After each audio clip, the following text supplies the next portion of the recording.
He was 8 when his mom died, and he was 11 and his dad passed away, and he lived in a little town in Nevada. And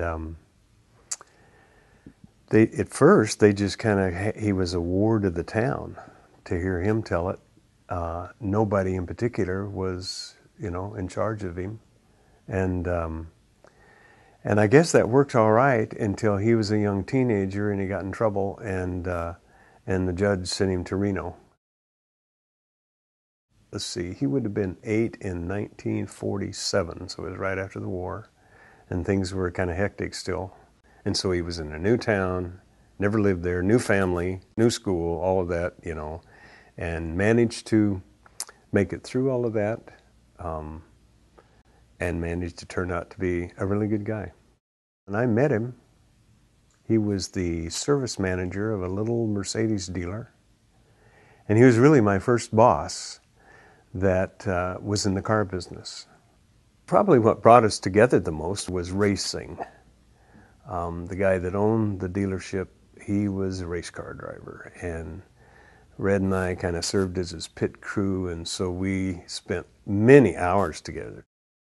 I think the draft limit then was 26 and a half, and he was drafted when he was 26, and he hated the idea. He was so mad.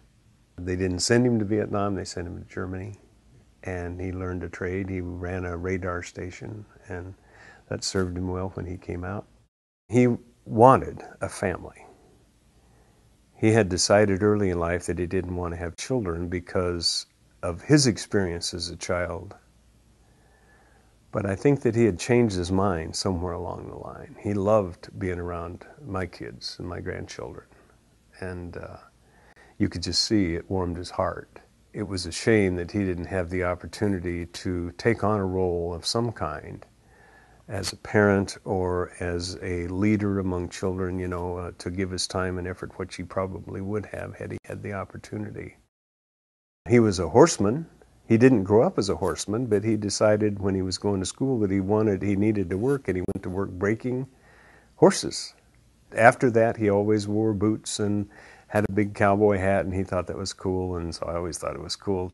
He was never phony. What you saw is what you got.